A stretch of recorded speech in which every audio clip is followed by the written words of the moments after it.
peon quest before, because I'm pretty sure that leads to the pick quest. And we have to go there anyways to kill the vile familiars. Actually, no, the vile familiar quest sends us back into the cave, so we can do both at the same time. Work. And, yep, you're working, not sleeping.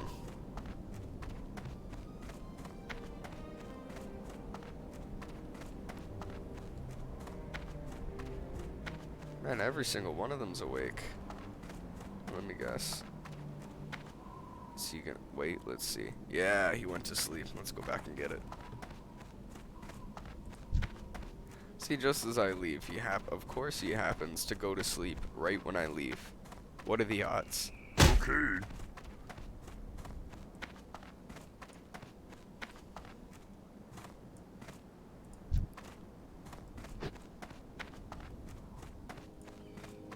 He just dropped off some lumber. Maybe he'll go to sleep too now. No, back to work.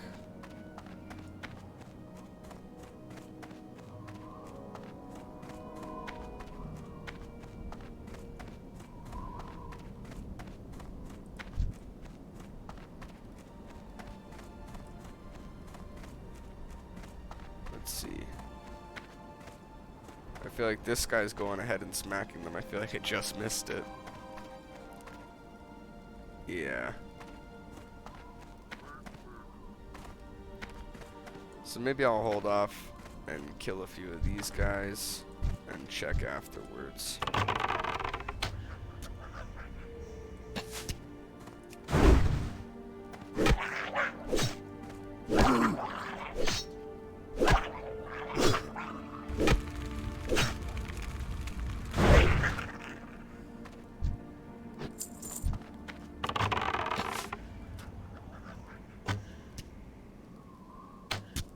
I should probably do it. Yeah, that might be helpful.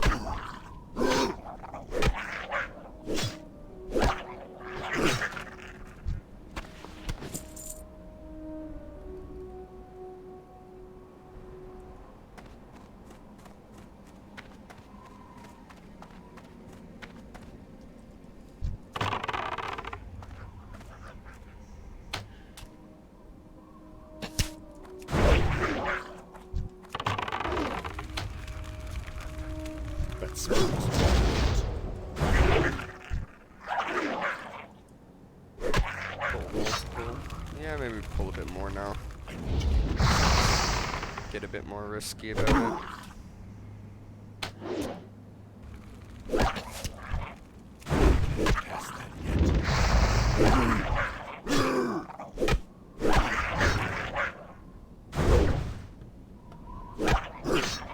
Let's still recharge. I see a peon sleeping.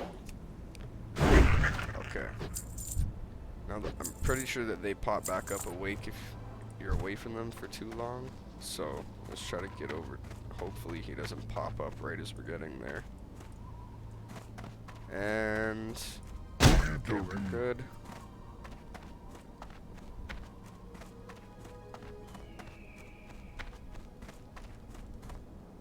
Nope, nothing there. My eye's playing tricks on me. He's walking away. Yeah. There we go. Now we're getting them. Slowly but surely.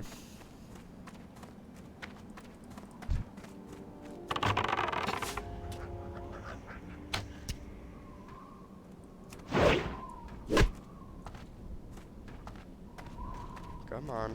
I can't get that yet. Let's go. Let's still recharge.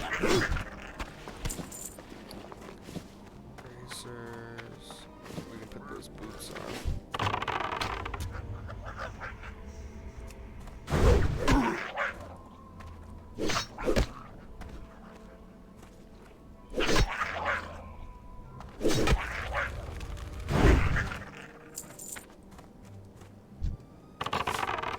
So we just need one more peon and a few of these familiars, and then we're good to go.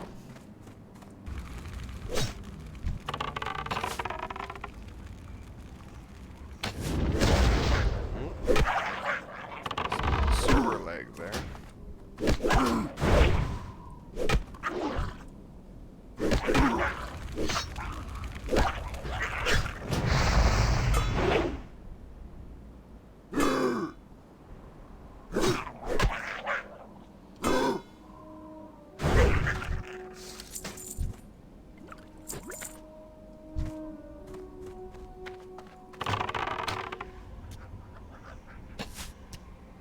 So yeah, I'm pretty sure after we hand in this quest, I don't think it has to do with them. Pretty sure it's just to get an amulet off of the warlock that's in the back of the cave.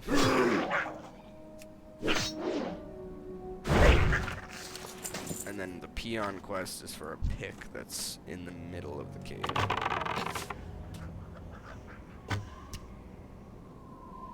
Or leads to, it's not. And there's our last peon right there. And we'll grab this familiar. And that'll be both the quests done.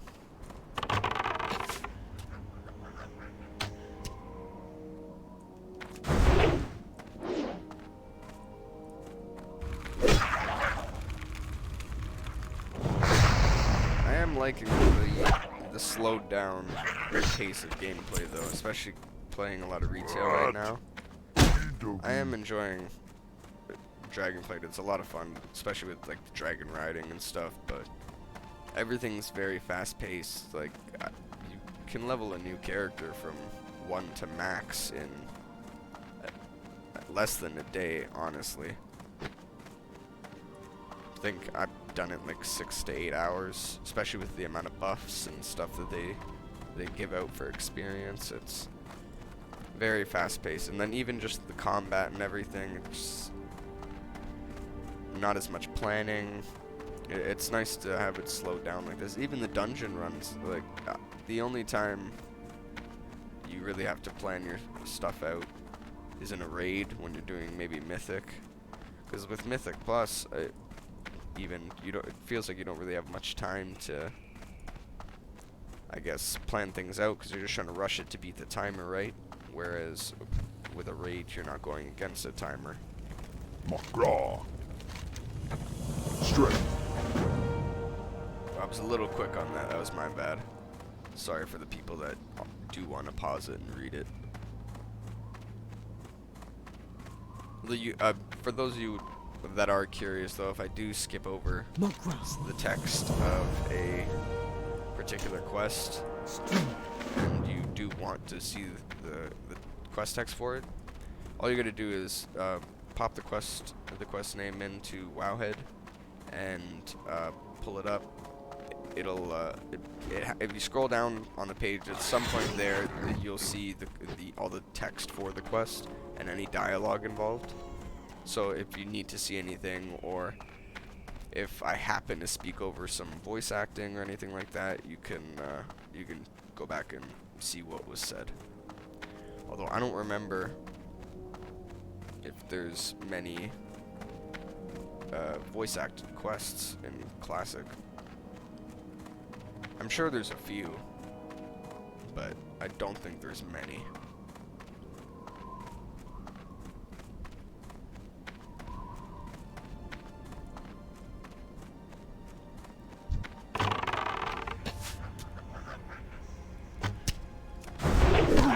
Figure we'll have to kill him anyways, so we might as well.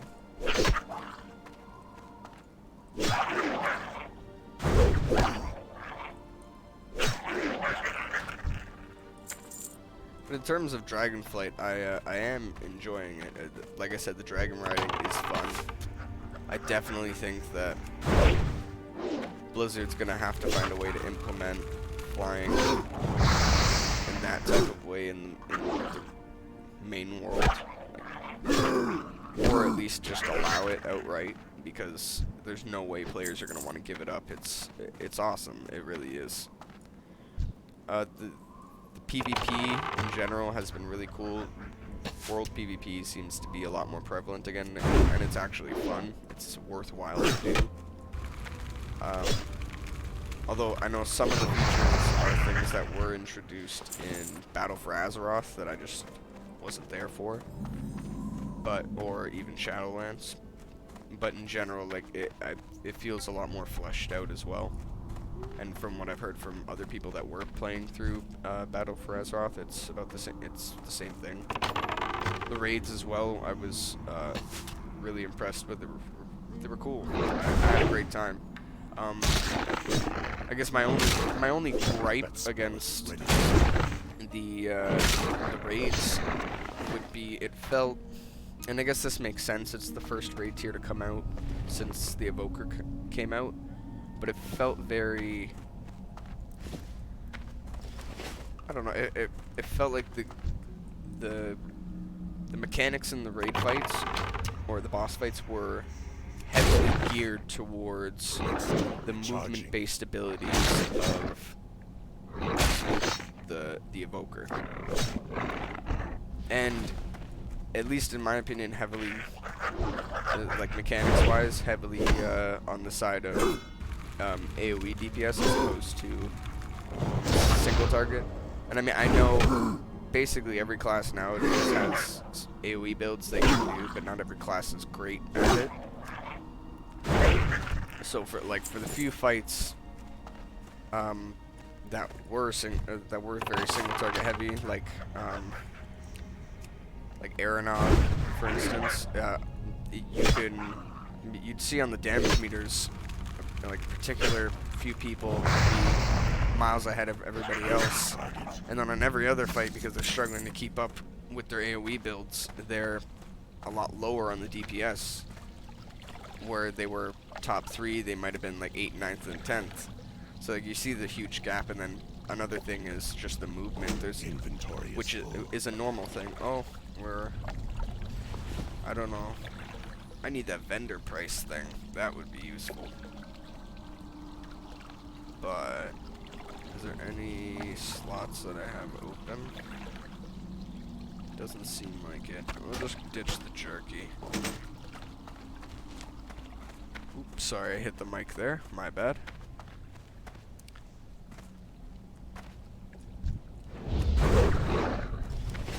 Yeah. Okay. That's not good. Okay.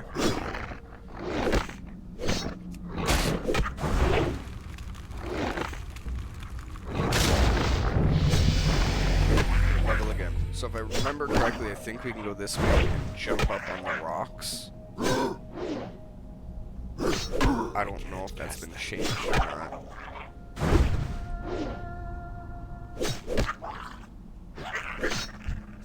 I can't carry anymore. So I guess let's go this way. Let's go back around and go here, because I know this is the correct path, so I don't want to take the chance of clearing out that way and I can't even get through.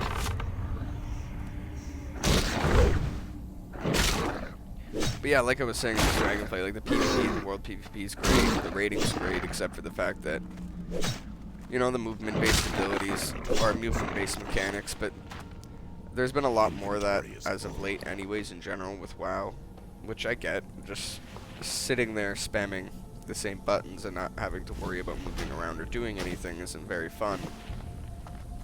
But like I said, with the Aeronog fight, there's great mechanics in the fight, and it also allows for single target heavy DPS to be able to do great damage.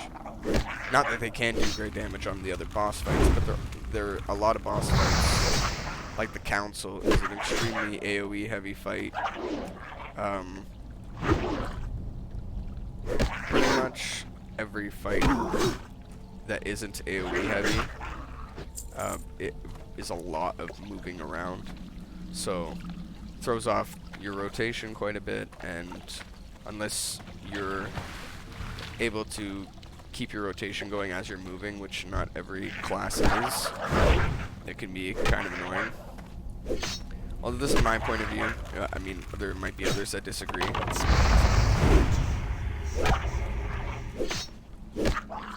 I'm playing a rogue right now, and I know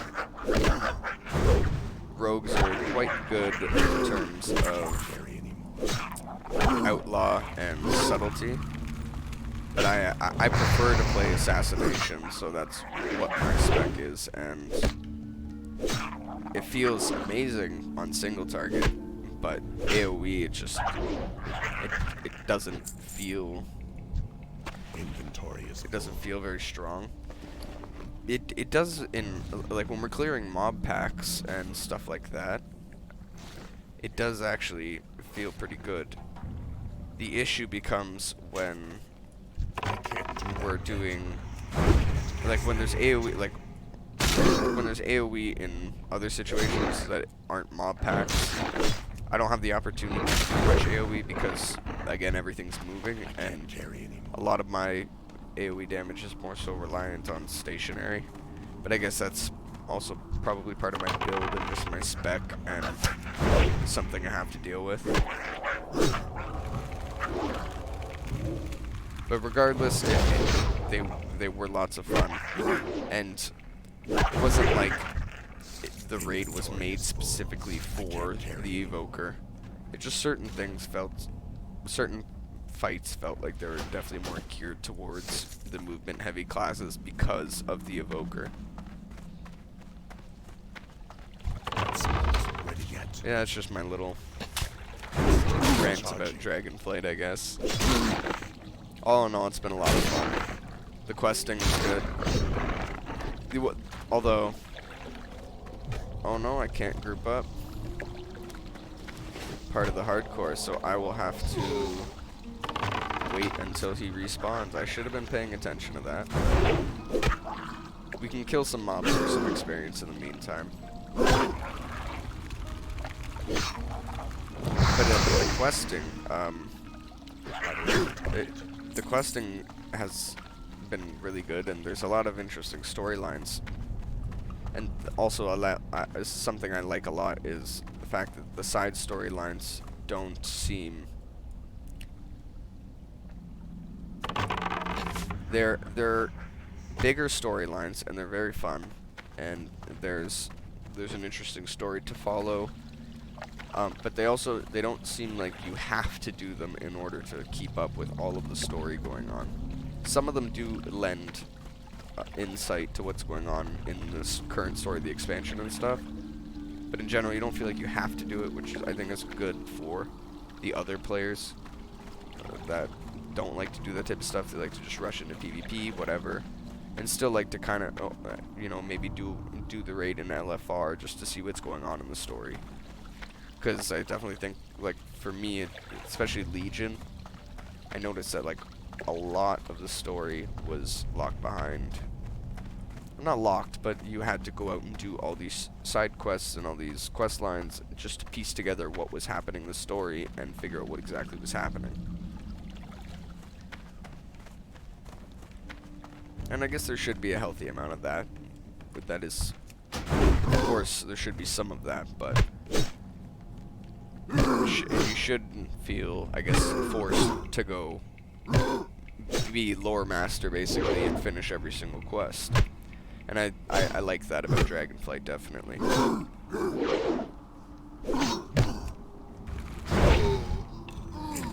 is full. I can't carry anymore. We could really use a bag drop, that's for sure.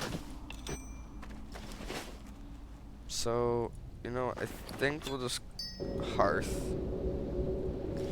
or hearth for, I don't know if people say hearthstone, hearth. I say hearthstone, so I say I'm gonna hearth, but pretty sure I was safe to hearth there because I don't think we have to go back. I'm pretty sure this is it for this for the starting zone. Come over here and sell some of this stuff.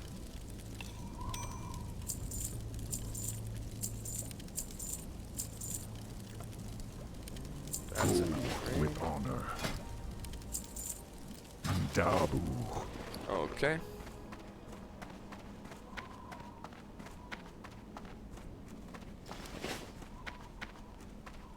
Greetings. I'm not sick, so there won't be anything to trade. Fight well, friend. I guess by the time we get to Senjin, we won't have full bags, so I can just hold off on doing that.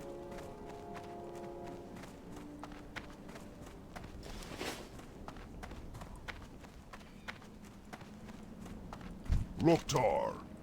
Be safe. And we are all done. All finished with the Valley of Trials. That wasn't too bad. I got a little sidetracked at certain points, but in general I kind of knew where I was going and what I was doing.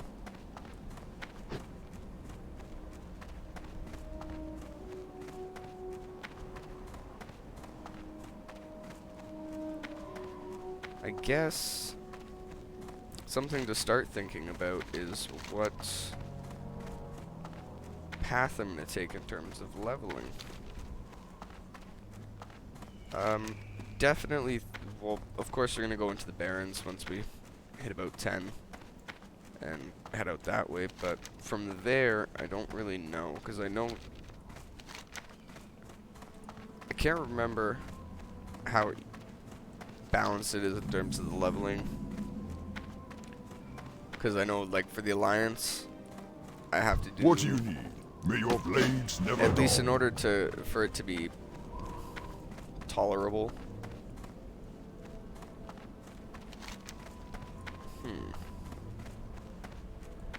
Actually, I think I'm gonna go this way first.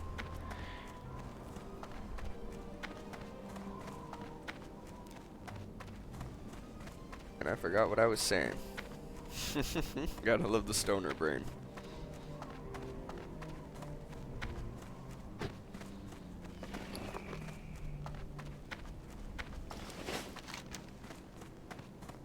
Oh yes, in terms of the leveling, and in terms of for it to be tolerable and not so you don't snore through everything or sit there dying over and over again. Basically, you have to bounce between Loch Modan and Westfall in order to keep up with the levels of stuff.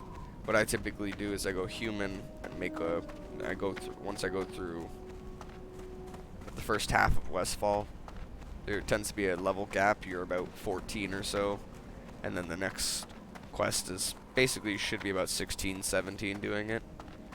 From there, what I typically do is I will fly over to Loch Modan, well, make my way over there so I have the flight path, and do the first bit of quests until again I hit that, basically get to the point where all that's left are the elite quests and a few other high level quests, and then make your way back over to Westfall and, you know, finish off what you need to. So I'm not sure if the Barrens will sustain me right from 10 to 20, or if I will need to go into a different zone. I'm not 100% sure, or if I'm just going to have to just do some farming to get some levels.